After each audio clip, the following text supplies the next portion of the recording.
അമേരിക്കയും ഇസ്രയേലും ചേർന്ന് ഇറാന് നേരെ നടത്തുന്ന ആക്രമണം 4-ാം ദിവസത്തിലേക്ക് കടന്നപ്പോൾ ഇറാന്റെ തന്ത്രപരമായ നീക്കം ശരിക്കും പറഞ്ഞാൽ അമേരിക്കയും ഇസ്രയേലിനെയും ഞെട്ടിച്ചിരിക്കുകയാണ്. അതായത് വളരെ കുറഞ്ഞ ചെലവിലുള്ള ആയുധങ്ങൾ ഉപയോഗിച്ച് ഇറാൻ ആക്രമണം നടത്തുന്നു, അല്ലെങ്കിൽ ഇസ്രയേലിനെയും അമേരിക്കയും ഭയപ്പെടുത്തുന്നു. പക്ഷേ അമേരിക്കയ്ക്ക് അതിനെയൊക്കെ നിർവീര്യമാക്കാൻ ലക്ഷങ്ങളാണ് ചെലവഴിക്കേണ്ടി വരുന്നത്. ഇപ്പോൾ ഇറാനെതിരായിട്ടുള്ള ആക്രമണത്തിൽ F-22, F-35 പോലെയുള്ള യുദ്ധവിമാനങ്ങൾ, താഡ് പോലെയുള്ള വ്യോമ പ്രതിരോധ സംവിധാനങ്ങൾ, AGM-158 പോലെയുള്ള എയർ ലോഞ്ച്ഡ് ക്രൂയിസ് മിസൈൽ സംവിധാനങ്ങൾ, ഇതൊക്കെ തന്നെ എടുത്ത് ഉപയോഗിക്കേണ്ടി വരികയാണ്. എന്ന് പറഞ്ഞാൽ ദിവസവും ഡസൻ കണക്കിന് ആയുധങ്ങളും വിമാനങ്ങളും ഒക്കെ തന്നെ ഇറാനെതിരായിട്ടുള്ള ആക്രമണത്തിൽ ഉപയോഗിക്കേണ്ടി വരുന്നു. ഇറാൻ ആ സമയം ചെയ്യുന്ന എന്താണെന്ന് വെച്ചാൽ അമേരിക്കയ്ക്ക് നേരിട്ടുള്ള പണി കൊടുക്കാതെ വിദേശത്ത്, അതായത് പ്രത്യേകിച്ച് ഗൾഫ് രാജ്യങ്ങളിലെ അമേരിക്കൻ സൈനിക താവളങ്ങൾക്ക് നേരെ എന്ന തരത്തിൽ ആക്രമണം നടത്തുന്നു. ഇപ്പോൾ സൗദിയിലേക്ക് ആക്രമണം നടത്തുന്നു, കുവൈറ്റിലേക്ക് നടത്തുന്നു, ബഹറിനിലേക്ക് നടത്തുന്നു. എന്തിനും അവർക്ക് മധ്യസ്ഥനായിട്ട് നിന്ന ഒമാൻ എന്ന് പറയുന്ന രാജ്യത്തിലേക്ക് നടത്തുന്നു, UAE-യിലേക്ക് നടത്തുന്നു. അങ്ങനെ ഖത്തറും സൗദിയും UAE-യും ഒക്കെ തന്നെ ഒരേ സമയം ആക്രമിക്കപ്പെടുമ്പോൾ അമേരിക്ക അവർക്കൊക്കെ പ്രതിരോധം തീർക്കേണ്ടി വരുന്നു. ഇവിടെ എന്താ $35,000 ചെലവഴിച്ചുകൊണ്ട് ഈ പറയുന്ന ഡ്രോണുകൾ ഇറാൻ നിർമ്മിക്കുന്നുണ്ട്. ഇത് ആക്രമണത്തിനായിട്ട് അവർ ഉപയോഗിക്കുമ്പോൾ അമേരിക്ക ചെലവഴിക്കേണ്ടി വരുന്നത് $4 മില്യൺ വരെയാണ്. അതായത് താഡ് ഉൾപ്പെടെയുള്ള വ്യോമ പ്രതിരോധ സംവിധാനങ്ങൾ അത്രയും എക്സ്പെൻസീവ് ആണ്. ഇപ്പോൾ ഈ 5-ാം തലമുറ വിമാനമാണ്, അതായത് യുദ്ധവിമാനമാണ് ഈ F-22 എന്ന് പറയുന്നത്. സ്റ്റെൽത്ത് കപ്പാസിറ്റിയുള്ള ഫൈറ്റർ ജെറ്റ് ഏതാണ്ട് $300 മില്യൺ ഇതിന് ചിലവ് വരുന്നുണ്ട്. F-35-ന് ഏതാണ്ട് $82 മില്യൺ ആണ് ചിലവ് വരുന്നത്. ഈ ടോമഹോക്ക് മിസൈലിന് $2 മില്യൺ. ഇത് ഡസൻ കണക്കിനൊക്കെ ഉപയോഗിക്കേണ്ടി വരുന്ന സാഹചര്യമാണ് സൃഷ്ടിക്കുന്നത്. പക്ഷേ ഇറാൻ അത്ര ചെലവേറിയ ഒരു ആയുധ നിർമ്മാണമല്ല ഇവിടെ നടത്തുന്നത്. ഇവിടെ ഇറാൻ ഏതാണ്ട് ഡ്രോൺ നിർമ്മാണത്തിന് 29 ലക്ഷം രൂപയാണ് ചെലവഴിക്കുന്നതെങ്കിൽ അമേരിക്ക ഇതിനെ പ്രതിരോധിക്കാൻ വേണ്ടി 33 കോടി രൂപ ചെലവഴിക്കുന്നു. അതായത് നിർമ്മാണ ചെലവിൻ്റെ എത്രയോ ഇരട്ടി അവർ ചെലവഴിച്ചെങ്കിൽ മാത്രമേ ഇതിനെ പ്രതിരോധിക്കാൻ പറ്റൂ. കാരണം ഇത്രയും എക്സ്പെൻസീവായ പ്രതിരോധ സംവിധാനങ്ങൾ ഉപയോഗിക്കാനേ അമേരിക്കയ്ക്ക് സാധിക്കുകയുള്ളൂ. ഇവിടെയാണ് ഇറാന്റെ തന്ത്രപരമായ നീക്കം നമ്മൾ മനസ്സിലാക്കേണ്ടത്. ഇന്ത്യ ഓപ്പറേഷൻ സിന്ദൂറിന്റെ സമയത്ത് പാകിസ്ഥാനിൽ നിന്ന് വലിയ ഭീഷണി നേരിട്ടു. ഇറാൻ അതുപോലെ തന്നെ തുർക്കി തുടങ്ങിയ രാജ്യങ്ങൾ നൽകിയെന്ന് കരുതപ്പെടുന്ന ഡ്രോണുകൾ ഉപയോഗിച്ചാണ് പാകിസ്ഥാൻ നമ്മളെ ആക്രമിച്ചത്. പക്ഷേ റഷ്യ നൽകിയ S-400 എന്ന് പറയുന്ന വ്യോമ പ്രതിരോധ സംവിധാനത്തിനൊപ്പം തന്നെ നമ്മൾ തദ്ദേശീയമായി നിർമ്മിച്ച ആകാശ് വ്യോമ പ്രതിരോധ സംവിധാനം ഉപയോഗിച്ചു. അതിലൂടെ ഒരേ സമയം ഒന്നിലധികം ലക്ഷ്യങ്ങളെ ഭേദിക്കാൻ നമുക്ക് സാധിച്ചു.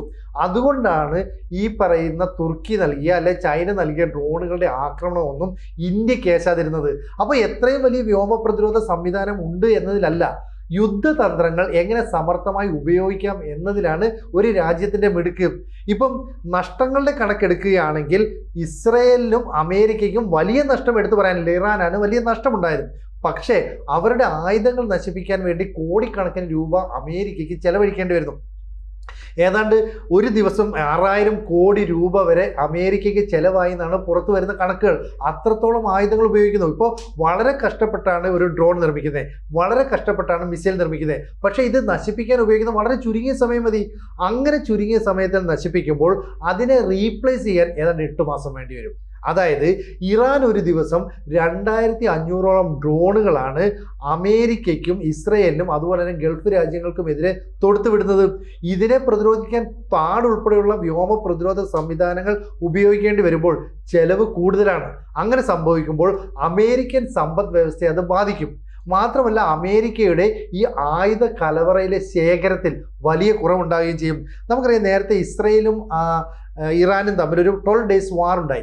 ആ 12 ഡേയ്സ് വാർ നടന്ന സമയത്ത് അമേരിക്ക 12 ദിവസത്തേക്ക് മാത്രം 150 താഡ് ഇന്റർസെപ്റ്ററുകളാണ് ഉപയോഗിച്ചത്. അത് ഇസ്രായേലിന് വേണ്ടിയിട്ടാണ് ഉപയോഗിച്ചത്. എന്ന് പറഞ്ഞാൽ അമേരിക്കയുടെ മൊത്തം ശേഖരത്തിലുള്ളതിൽ 1/4 ഭാഗവും നഷ്ടമായി എന്നർത്ഥം.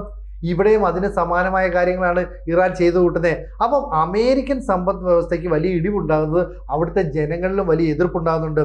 ഡൊണാൾഡ് ട്രംപ് എന്ന് പറയുന്ന അമേരിക്കൻ പ്രസിഡന്റ് പറയുന്നത് യുദ്ധം ഒരു 4 ആഴ്ച വരെ ഇനിയും നീളാം. അങ്ങനെ നീണ്ടാൽ ഈ പറയുന്ന ഇസ്രയേലിന് സംരക്ഷണ കവചം ഒരുക്കേണ്ട ബാധ്യത അമേരിക്കയ്ക്ക്, ഗൾഫ് രാജ്യങ്ങൾക്ക് സംരക്ഷണ കവചം ഒരുക്കേണ്ടി വരും. അതിനുവേണ്ടി കോടിക്കണക്കിന് രൂപ ചെലവഴിക്കണം.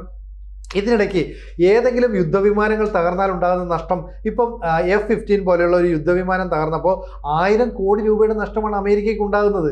ഇത്രയും വലിയ നഷ്ടങ്ങൾ സഹിച്ച് എന്തിന് ഇവർ മുന്നോട്ട് പോകണമെന്നാണ് പറയുന്നത്. എന്തായാലും 1000 കിലോമീറ്റർ ചുറ്റളവിനുള്ളിൽ ഒരേ സമയം ഒന്നിലധികം രാജ്യങ്ങളുടെ സംരക്ഷണം ഇപ്പോൾ അമേരിക്കയ്ക്ക് ഏൽക്കേണ്ടി വരികയാണ്. ഇറാൻ ഒന്നും സംഭവിക്കാൻ അല്ലെങ്കിൽ നഷ്ടപ്പെടാൻ ഇനി ഒന്നുമില്ല. കാരണം അയത്തുള്ള അലി ഖമനൈ എന്ന് പറയുന്ന അവരുടെ പരമോന്നത നേതാവിനെ തട്ടി അദ്ദേഹവുമായി അടുത്ത ബന്ധമുള്ള 40ഓളം ഉദ്യോഗസ്ഥ സംഘത്തെയും കൊന്നു തള്ളി. അതോടുകൂടി ഇറാൻ തീരുമെന്ന് കരുതി. ഇപ്പൊ വെനസ്വേലയിലെ മെഡൂറയെ അമേരിക്ക പൊക്കിയപ്പോൾ ആ വെനസ്വേല അവിടെ കീഴടങ്ങുകയാണ്. എന്തിനു മുമ്പ് സദ്ദാം ഹുസൈനെ കീഴടക്കിയതോടുകൂടി ഇറാഖ് എന്ന് പറയുന്ന രാജ്യം കീഴടങ്ങി. ഇവിടെ അയത്തുള്ള അലി ഖമനൈ കൊല്ലപ്പെട്ടിട്ടും ഇറാൻ എന്ന് പറയുന്ന രാജ്യം കീഴടങ്ങിയില്ലെന്ന് മാത്രമല്ല, പ്രത്യാക്രമണം ശക്തമായി നടത്തുന്നു. എന്നിട്ട് പറയുന്നു ഗൾഫ് രാജ്യങ്ങൾക്ക് മേൽ ഞങ്ങളുടെ ആക്രമണം തുടരും. ഇപ്പോൾ അരാംകോ ഉൾപ്പെടെയുള്ള എണ്ണപ്പാടങ്ങൾക്ക് നേരെ, സൗദിക്ക് നേരെയൊക്കെ ആക്രമണം നടത്തിയെന്ന് പറയുന്നത് അമേരിക്കയ്ക്ക് ചിന്തിക്കാൻ പറ്റുന്നില്ല, അതിനെ പ്രതിരോധിക്കാൻ സാധിക്കുന്നില്ല. ഇസ്രായേലിന് നേരെ ഇറാൻ നടത്തിയ ആക്രമണത്തിൽ 9 പേര് കൊല്ലപ്പെട്ടു. അവിടുത്തെ വ്യോമ പ്രതിരോധ സംവിധാനം തകർന്നു. എങ്ങനെയാണ് ഈ അയൺ ഡോം പരാജയപ്പെട്ടതെന്ന് അവർക്ക് മനസ്സിലാകുന്നില്ല. കാരണം ദിവസം ഒരു 2500 ഡ്രോണെങ്കിലുമാണ് ഇറാൻ ശത്രു രാജ്യങ്ങൾക്ക് നേരെ പ്രയോഗിച്ചുകൊണ്ടിരിക്കുന്നത്. അതായത് അവരുടെ കയ്യിൽ 80,000 മുതൽ 1,00,000 ഡ്രോണുകളുടെ ശേഖരമുണ്ടെന്നാണ് കരുതപ്പെടുന്നത്. മാസം അവർ 2,500 ഡ്രോൺ എന്തായാലും നിർമ്മിക്കുന്നുണ്ട്. ഇതെല്ലാം തന്നെ കൃത്യമായിട്ട് ഉപയോഗിക്കുന്നു. ഏതാണ്ട് $35,000 ചെലവഴിച്ച് ഒരു ഡ്രോൺ നിർമ്മിച്ച് അതുപയോഗിച്ച് ആക്രമണം നടത്തുമ്പോൾ അമേരിക്ക അതിനെ പ്രതിരോധിക്കാൻ വേണ്ടി $4 മില്യൺ വരെ ചെലവഴിക്കേണ്ടി വരുന്ന ഒരു അവസ്ഥയൊന്ന് ആലോചിച്ച് നോക്കിയേ. അത് വളരെയധികം അമേരിക്കയ്ക്ക് സാമ്പത്തിക ബാധ്യത ഉണ്ടാക്കുമെന്ന കാര്യത്തിൽ യാതൊരു സംശയവും വേണ്ട. ഇപ്പോൾ അമേരിക്ക നേരിടുന്ന ഏറ്റവും വലിയ വെല്ലുവിളി എന്ന് പറയുന്നത് കഴിഞ്ഞ വർഷങ്ങളിൽ ഉണ്ടായ സംഘർഷത്തിൽ ഇസ്രയേലിന് വേണ്ടിയിട്ട് മറ്റ് രാജ്യങ്ങളെയൊക്കെ സംരക്ഷിക്കാൻ വേണ്ടി ചിലവഴിച്ച തുക, അതുപോലെ താഡ് പോലെയുള്ള ഇന്റർസെപ്റ്ററുകൾ ഉപയോഗിച്ച് 12 ദിവസത്തെ യുദ്ധത്തിൽ നിന്ന് ഇറാനിൽ നിന്ന് ഈ ഇസ്രായേലിനെ താങ്ങി നിർത്തി അമേരിക്കയ്ക്ക് ഉണ്ടായ ചെലവ്, ഇതെല്ലാം അവരുടെ സമ്പദ്ഘടനയെ വലുതായിട്ട് ബാധിക്കും. ഇനിയിപ്പോൾ ഈ യുദ്ധം കഴിഞ്ഞാൽ തന്നെ ആ മേഖലയിൽ റീകൺസ്ട്രക്ഷൻ ഉൾപ്പെടെയുള്ള കാര്യങ്ങളിൽ എത്രത്തോളം ചെലവ് വരുമെന്ന് ആലോചിച്ച് നോക്ക്. അപ്പം യുദ്ധം എന്ന് പറയുന്നത് എല്ലായ്പ്പോഴും അമേരിക്കയ്ക്ക് ലാഭം ഉണ്ടാക്കാൻ കഴിയുന്ന മാർഗമാണെങ്കിലും അമേരിക്ക നേരിട്ട് യുദ്ധരംഗത്തേക്ക് ഇറങ്ങിയപ്പോൾ അവർക്കിപ്പോൾ വല്ലാതെ കൈപൊള്ളുകയാണ്. കാരണം ഇറാനെ അവർ പ്രതീക്ഷിച്ചതുപോലെ കീഴടക്കാൻ സാധിക്കുന്നില്ല. രണ്ടാം നിര നേതൃത്വം ആ ഇറാന്റെ ഭരണം ഏറ്റെടുത്തപ്പോൾ അവരും ശക്തമായിട്ട് പ്രതിരോധിച്ചു തുടങ്ങി. ഇത് ഇറാനെ ആശങ്കപ്പെടുത്തുന്നുണ്ട്.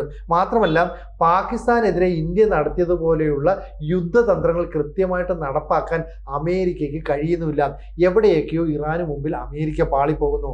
ചുരുക്കം പറഞ്ഞാൽ ആയുധ ശേഖരങ്ങൾ കാലിയാകുന്ന അവസ്ഥ അമേരിക്കയ്ക്കുണ്ടാകുന്നു. അത് ആ രാജ്യത്തെ വല്ലാതെ ആശങ്കപ്പെടുത്തുന്നു. സമ്പദ് വ്യവസ്ഥ ഏത് നിമിഷവും ഇടിഞ്ഞു താഴാം. അവരുടെ എണ്ണ വ്യാപാരം നടക്കുന്നില്ല. ഹോർമൂസ് കടലിടുക്കിലും ഇറാൻ നിയന്ത്രണം പൂർണ്ണമായിട്ടും ഏറ്റെടുത്തതോടെ എണ്ണ വ്യാപാരത്തിൽ വലിയ പ്രശ്നങ്ങളാണ് സൃഷ്ടിച്ചുകൊണ്ടിരിക്കുന്നത്. ബാരലിന് ഏതാണ്ട് $80 വിലയുണ്ടായിരുന്ന $88 അതൊരു $100 ഉയരുമെന്ന കാര്യത്തിൽ യാതൊരു സംശയം വേണ്ട.